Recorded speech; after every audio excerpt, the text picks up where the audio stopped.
불쌍해, 힘들어, 그러니까 약해. 우선 중독이라는 생각을 안 하니까 끊을 이유가 없었던 거예요. 교도소 가면 한 1년 동안 나 마약을 안 하고 멀쩡하게 있다가 나오는 거예요. 갈망이 막 있지도 않고, 그리고 마약을 안 해서 힘든 게 아니고 교도소 안에 있는 게 힘든 거예요. 너무너무 힘들었던 거죠. 마약은 맨날 하고 싶지는 않아요. 근데 한 번 하고 싶으면 못 참는 거예요. 저한테는 술도 마약이고 담배도 마약이에요. 안녕하세요. 저는 오랫동안 약물 중독, 마약 중독이죠. 20여 년 좀 넘게 약물 중독자로 살다가 약물 중독을 이겨내서 약물 중독자를 치유하고 치료하는 인천 다르크라는 마약 중독 재활센터 센터장을 하고 있는 최진무이라고 합니다. 마약을 안 한 거는 11년 차 정도 지금 돼가고 있고요. 마약을 끊으면서 이제 술, 담배도 안 하게 됐는데 술, 담배 안 한 지도 한 7년 된 것 같아요.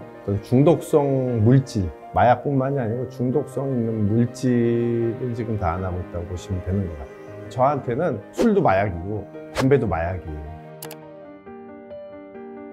마약을 끊으려고 했던 이유는 저는 사실 마약이 중독이라는 것을 몰랐어요. 많은 마약을 했었는데 대마초도 펴보고 엑스터시도 해보고 뭐 케타민도 해보고 여러 가지 마약들을 하다가 제가 맨 마지막에 선택한 곳이 이제 필로폰이었는데, 이게 필로폰을 하다 보니까 다른 마약에 대한 뭐 욕구나 어떤 하고 싶다? 갈망이나 이런 것들이 없어졌거든요. 오로지 나는 이 필로폰만 하는 사람이 됐는데, 우선 중독이라는 생각을 안 하니까 끊을 이유가 없었던 거예요. 이거는 내가 마음만 먹으면 안 할 수 있는 거야, 이렇게 생각을 했던 거죠. 그래서 마약을 막 하다가 검거가 딱 돼요. 그럼 교도소 가면 한 1년 동안 나 마약을 안 하고 멀쩡하게 있다가 나오는 거예요. 근데 그 안에 있으면 뭐 마약을 그렇게 하고 싶지도 않고, 우리가 얘기하는 그 갈망이라고 그러잖아요. 갈망이 막 있지도 않고, 있는 동안 그 안에서 1년이고 2년이고 잘 지내다가 나오는 거예요. 그러니까 나는 마약이 중독이 아닌 거예요. 중독이면 내가 그 안에서 마약을 하고 싶은 욕구나 아니면 육체적인 갈망이나 금단이나 이런 걸로 인해서 내가 뭘 많이 힘들었어야 되는데, 나는 그 마약을 안 해서 힘든 게 아니고 교도소 안에 있는 게 힘든 거예요. 중독이 아니라고 생각했던 것 같아요. 근데 이제 20여 년 지나서 이제 마약을 진짜 어디에 감금되지 않은 상태에서 자의적으로 마약을 끊으려고 노력을 했는데, 그때 저는 마약을 그만해야 되겠다는 생각에 마약을 안 하면서 이거 중독이었구나라는 걸 인정하게 됐어요. 너무너무 힘들었던 거죠.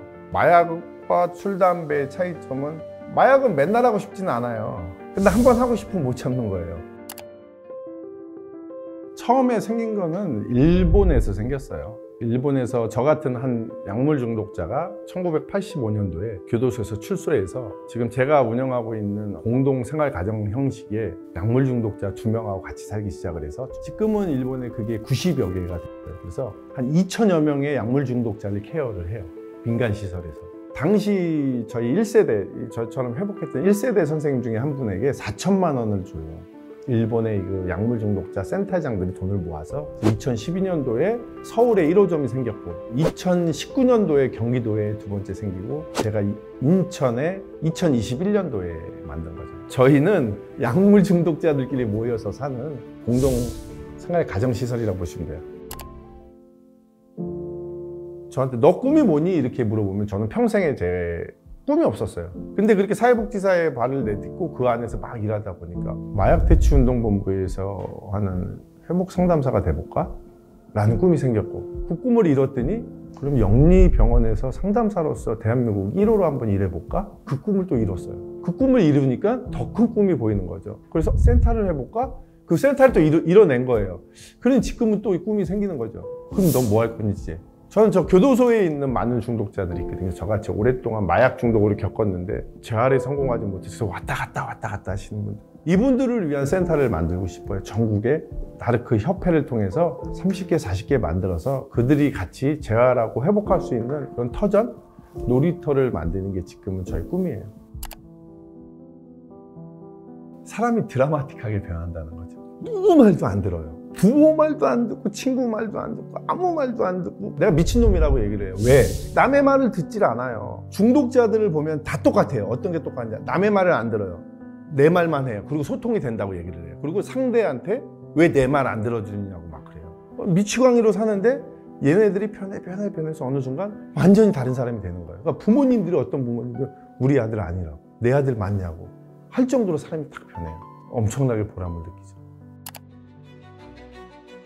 중독자들이 이제 어떤 거냐면, 자기 삶을 좀 객관화시키는 연습을 하거든요. 내가 무슨 짓을 하고 내가 잘못한 걸 잘 몰라요. 타인들이 잘못했다고 생각을 해요. 모든 일은 다 바깥에서 원인이 있고 나는 그거에 대한 피해자라고 생각을 해요. 그리고 자기 연민에 빠져요. 그러면서 자기 연민이 빠지니까 어떻게 돼요? 불쌍해, 힘들어, 그러니까 약해, 이렇게 돼가는 구조가 되거든요. 그래서 자기 객관화를 시키는 연습을 하는 거예요. 내가 한 행동이 정말 정당한가, 내가 한 행동이 그러면 어떻게 바꿔갈 것인가를 계속 매일 수도 없이 하루에 몇 번씩 그거를 같이 사니까. 저는 바르크의 핵심은 미팅 같아요. 서로 피드백을 주고, 그러니까 다 똑같은 문제를 갖고 들어와 있잖아요. 제가 센터장이지만 저는 똑같이 회복하고 있는 중독자이기 때문에 똑같이 미팅을 같이 하거든요. 그리고 아이들의 피드백도 받고 저도 피드백을 주고, 그거를 계속 해가면서 내 삶을 계속 과거서부터 계속 드러내는 거예요. 내가 잘못했던 부분을 드러내고 내 삶을 하나 둘 개씩 정리를 하는 거예요. 과거서부터 지금까지 자기의 삶을 계속 뒤돌아보는, 이게 저는 바르크 어떤 프로그램보다 가장 강력하다라고 저는 보고 있습니다. 중독의 회복의 기준이 뭐냐 이렇게 얘기를 할 거 아니에요. 우리가 이게 팔이 똑 부러졌어. 요거는 기부스하고 딱 있으면 어느 시간 되면 딱 붙잖아요. 그래서 움직이잖아요. 요거는 다 고쳐진 거잖아요. 근데 중독에서 회복, 단약이란 기준이 없어요. 근데 기준이 뭐냐면 걔 태도에서 나와요. 그 친구가 변해요. 아까 제가 드라마틱하게 변한다고 했잖아요. 그게 딱 보여요. 근데 대부분 그 정도까지 변하는데 시간은 1년 이상 걸리는 것 같아요. 근데 또 당사자들은 안 그래요. 한 6개월 있으면 퇴소할까? 막 이런 생각도 하는데, 과거에는 그거를 굉장히 말렸었어요. 제가 안 돼! 더 있어! 퇴소를 하겠다고 마음 먹었을 때 상태가 안 좋을 때예요. 대부분이 다 그래요. 감정적으로 어떤 힘듦이 찾아와서 회피하고 싶은 기제가 발동한 거거든요. 제 기준은 한 1년 6개월 정도 있는 게 가장 좋다라고 보거든요. 저도 이제 개인 방송을 하나 하고 있는데, 제가 아마 거의 우리나라에서 드러내고 하는 게 처음일 거예요. 중독 현장에서 일하면서 느꼈던 건 뭐냐면, 우리나라는 너무 숨겨요. 가려요. 그러니까 호기심이 너무 많아요. 다 알려주면 호기심이 별로 없거든요. 저거 하면 어떤 기분일까라는 호기심 하나 남는 거예요. 우리 뉴스나 연예인, 대기업 2, 3세, 유흥업소 종사자가 마약을 한다. 얼마나 좋으면 저거 하지? 그거는 그냥 계속 광고를 한 거예요. TV에서 저거 얼마나 좋으면 저 마약을 저렇게 할까라고 광고를 했던 거죠. 그러고 나서 다 숨겨. 알려주지도 않아. 다 가려. 그러니까 호기심이 더 많이 생기는 거예요. 그러니까 자꾸 찾아봐요. 어린 친구들은. 찾아보면서 내가 원하는 내용만 찾아보는. 그러고 나서 그게 그 친구들의 머릿속에 들어가서 모든 것이 되는 거죠. 그리고 이 중독자들이 회복할 수 있다는 것도 더 드러나야 된다. 어떤 사람들은 뭐라 그러냐면, 저하고 태어나고 어디를 갔더니 선생님들 너무 멀쩡해갖고 약 해도 된다고 생각하는 거 아니에요? 이런 생각을 하는 거예요. 전 세계에서 대한민국만 약물 중독자들이 회복을 못하는 나라예요. 왜? DNA가 그런가요? 대한민국이 뭐를 해도 1등하는 나라인데 왜 이것만 안 되냐고 저는 물어보고 싶은 거예요. 이게 안 되는 이유는 사회적 분위기라니까요. 한 번만 딱 실수하면 그대로 그냥 사회적으로 사망 선고 딱 내려서 매장시키고. 그래서 저는 회복자들이 더 많아져야 된다. 그래서 더 많이 드러나야 된다. 더 많이 활동을 해야 된다. 그리고 우리는 또 잘못된 게 알코올 중독, 도박 중독, 뭐 마약 중독, 인터넷 중독, 게임 중독 이렇게 있잖아요. 그럼 중독이라는 질병을 우리가 집중을 해야 돼요. 중독. 근데 우리는 도박, 마약, 행위에 집중하는 거예요. 우리는 사회적 사망 신고를 너무 빨리 내린다. 그래서 살아갈 수 없게 더 만든다. 그래서 더 드러내야 된다. 그래서 더 많은 사람들이 회복해서 당당하게 내가 반성할 거 반성하고 내 삶을 다시 재건해서 살아가는 모습이 더 가치 있고 더 많은 것들에 이익이 있을 거다. 저는 그렇게 생각합니다.